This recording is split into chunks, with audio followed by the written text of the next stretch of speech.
This is the 35th video in our series looking at how to complete a basic setup and configuration of a Synology network attached storage device, or as they're more commonly referred to, a NAS. In our previous video, we configured external access from within DiskStation Manager so that we could make our NAS accessible via the internet. However, as our NAS is currently reliant on web technology in order for us to be able to remotely access our data, we're going to take a look at an alternative method for remotely accessing our NAS. VPN, or Virtual Private Network, is a type of network connection that makes it appear as if a remote device is directly connected to our home network. VPN is able to do this by creating a virtual tunnel through the internet that is connected directly to our home network. As the VPN tunnel we create will be secure, any data that travels through the tunnel cannot be intercepted or read. This means that to all intents and purposes, our remote computer simply appears to be another computer connected to our home network. However, as our remote computer is now passing all of its data traffic through our home network, not only will we improve the security of our data, but we will also create a certain degree of privacy when working remotely. In order to create a VPN connection, we will need to install a VPN server onto our home network. We will then need to install and configure a VPN client onto the device that we intend to use remotely. So in this video, we're going to take a look at how you install and configure a VPN server on a Synology NAS. Then in subsequent videos, we will demonstrate how to install and configure the VPN client built into Windows and Mac OS. Before we start, we need to note that for some reason, VPN Server is perhaps the most difficult of Synology packages to get working correctly. So while we do include a couple of tips that might help you to get your VPN server up and running, we cannot guarantee that VPN Server will work first time for you. Instead, we suggest that you simply use this video as a point of reference.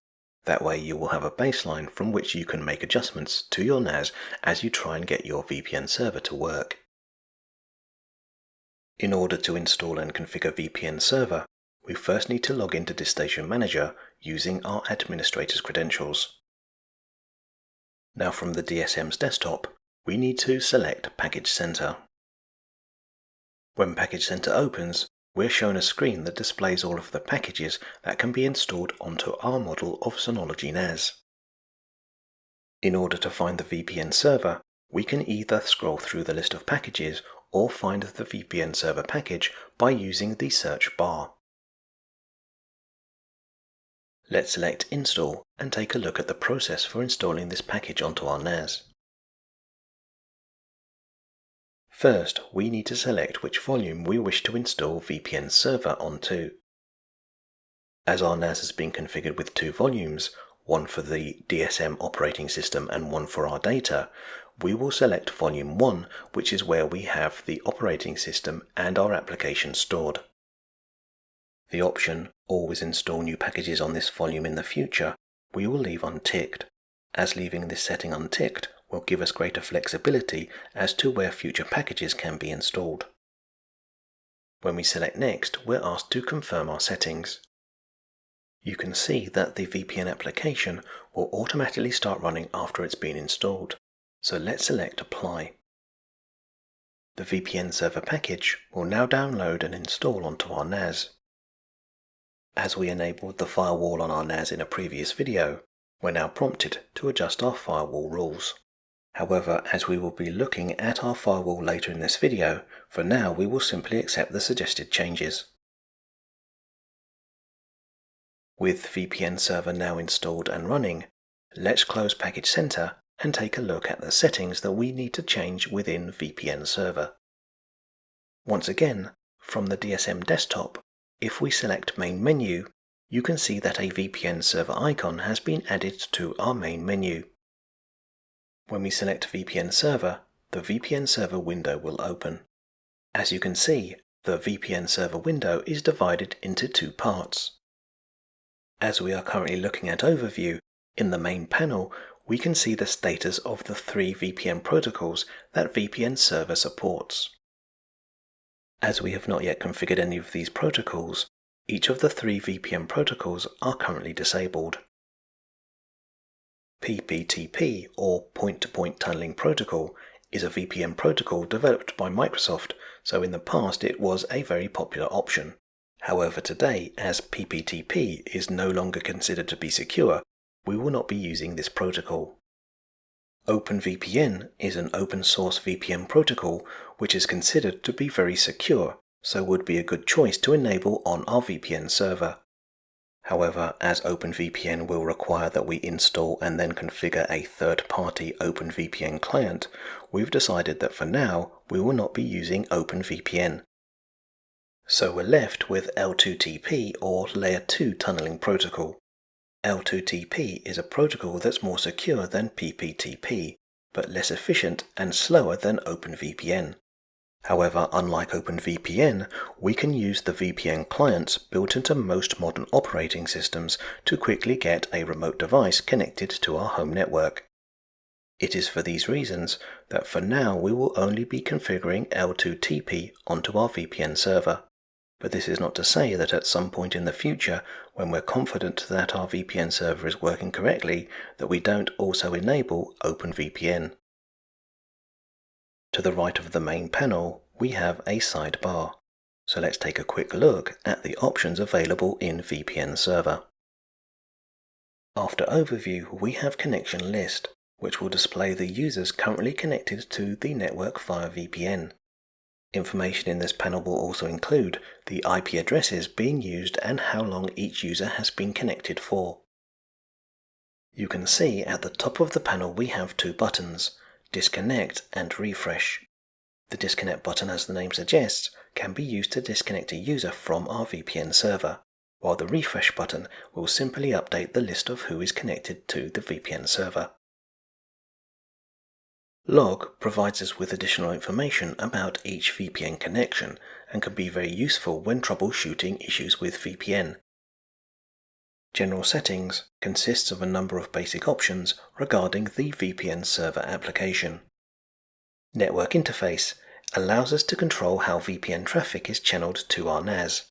However, as our NAS only has a single network interface, we're only presented with a single option. Account Type will allow us to use either user accounts that were created on our NAS, or if our home network consists of multiple servers, user accounts created on other servers. However, as our home network only has our Synology NAS acting as a server, we are only presented with the option Local Users. Grant VPN permission to newly added local users will automatically assign VPN access to any new user accounts created on our NAS. However, as not everyone who uses our NAS will need VPN access, we're going to disable this function. Auto Block is a security feature that will prevent VPN connections from being established on specific IP addresses. As we enabled this function in a previous video, you can see that the VPN server is reporting that Auto Block is enabled. If we select Setup Auto Block, we are taken to Security in Control panel. Now by selecting Account, if needed, we can adjust the settings to Auto Block. As you can see, at the bottom of this panel we have a button that will display all of the IP addresses that have been explicitly allowed or blocked. So if we need to troubleshoot a VPN connection, our first port of call should be to check the Allow Block list. Let's return to VPN Server. Before we continue, let's save any changes that we've made to the settings in VPN Server. The next option in the sidebar is Privilege. As you can see, Privilege will list all of the user accounts created by our NAS. So by default, all user accounts will have access permissions to use VPN protocols in VPN Server. However, from a security standpoint, as this is probably not a good idea, let's edit these settings. Firstly, as we will only be using one VPN protocol, there's no need to give our users access to the two other protocols. So let's first remove VPN access privileges for everyone. Now by running down the L2TP column, we're only going to tick the checkboxes next to the names of the users that we want to give VPN access. You will have noticed that we have not given our administrator's account VPN access. This is for security reasons, as we should not be using our administrator's account for general purpose day-to-day activities. When we select Save, VPN privileges are updated. Let's now set up our VPN server.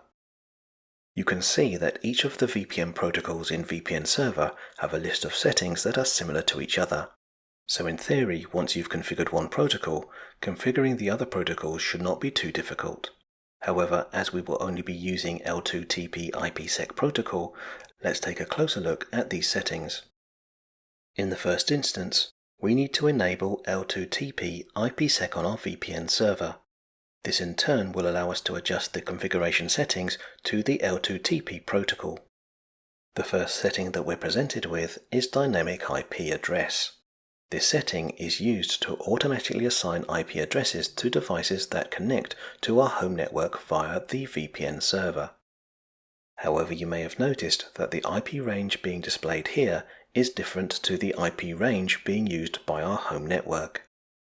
Without going into too much depth, in this instance, the two different IP addresses being used should not affect accessing devices on our home network. This is because the VPN server is acting as a bridge between the two IP ranges to allow us to access different services and network shares on our NAS.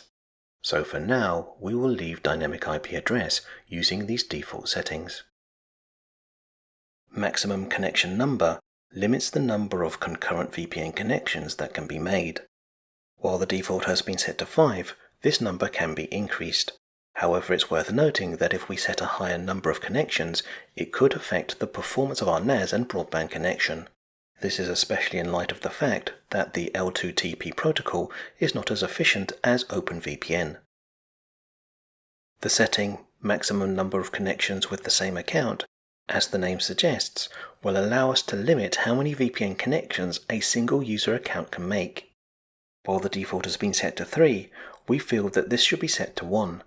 That way a single user account can only attempt to access our VPN server with one device at a time. Authentication is the method that a VPN client will use to try and make contact with our VPN server.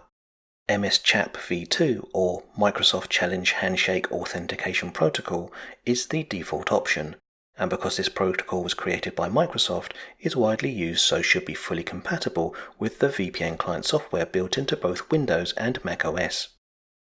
MTU or Maximum Transmission Unit will allow us to control the size of data packets being sent over our network. As you would normally only adjust the MTU of a device if you were experiencing internet or performance issues, for now we will simply leave the MTU on its default setting.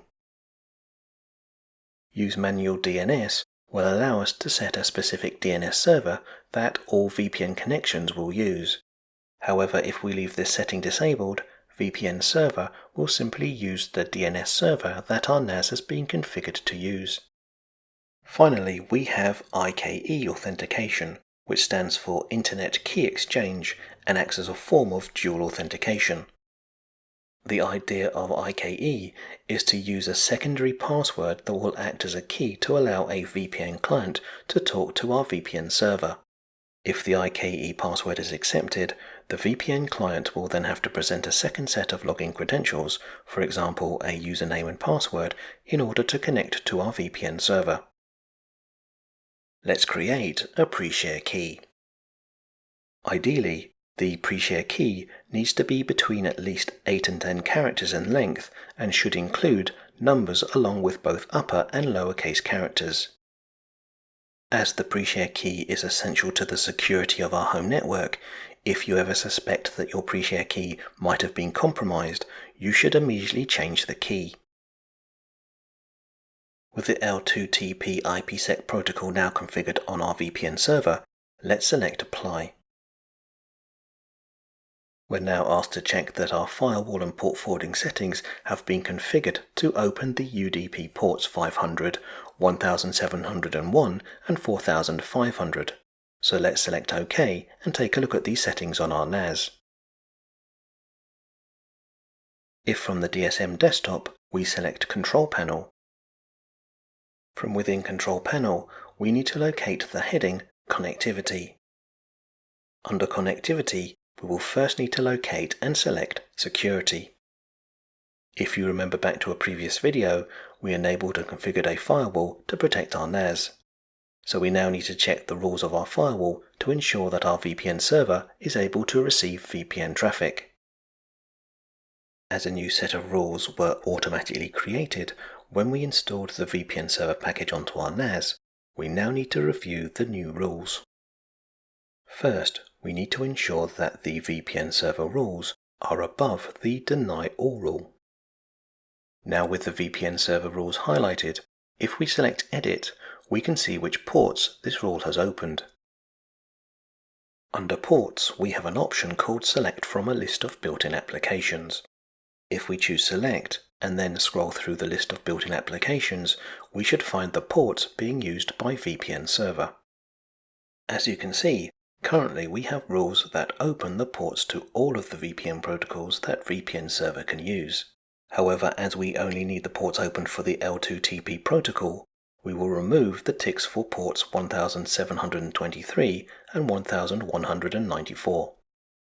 When we select OK, we're returned to the Edit Firewall Rules window. By selecting OK for a second time, we're returned to Edit Profile. With our rules now updated, if we select OK for the third time, the new rules will be implemented on our NAS. With our firewall now configured, we now need to check port forwarding. Still within the section called Connectivity, we now need to locate and select External Access. From within External Access, we now need to select Router Configuration. Within Router Configuration, we have all of the port forwards that our NAS is instructing our router to make. However, as you can see, currently there are no port forwarding rules for our VPN server, so let's select Create. When the port forwarding window opens, we are presented with two options. The option that we need to choose is Built-in Application, so we're simply going to select Next. We're now presented with a list of all of the built-in applications on our NAS. If we scroll through this list, we need to find the VPN ports relating to the L2TP protocol. These ports should include 1701, 500, and 4500. By ticking these three ports and then selecting Apply, we will add two new port forwarding rules, which now need to be uploaded to our router. If we now select Save, our new port forwarding rules should be added to our router and we should receive confirmation that the connections are OK. While we have now fully installed and configured our VPN server, as we mentioned at the beginning of this video, VPN server can be difficult to actually get working correctly. We suspect that this is because VPN server will initially have an issue creating a bridge between itself and the rest of our home network. However, as this is only a working theory, the following tip may or may not work for you. After installing and configuring VPN server, we suggest that you reboot the VPN server application. The idea being that with the reboot, it will force the VPN server to correctly establish a bridge between our home network and the VPN network it is using. While this is only a theory, it does no harm to try, so let's close Control Panel and open Package Center. From within Package Center, if we select Installed from the sidebar, we're presented with all of the packages that we've installed onto our NAS. If we locate VPN Server, from within the VPN Server tile, we need to click on its background. Now if we select the drop-down menu next to Open, we're presented with three options. The option that we need to select is Stop. When asked if we're sure that we want to stop this package service, we need to select Yes.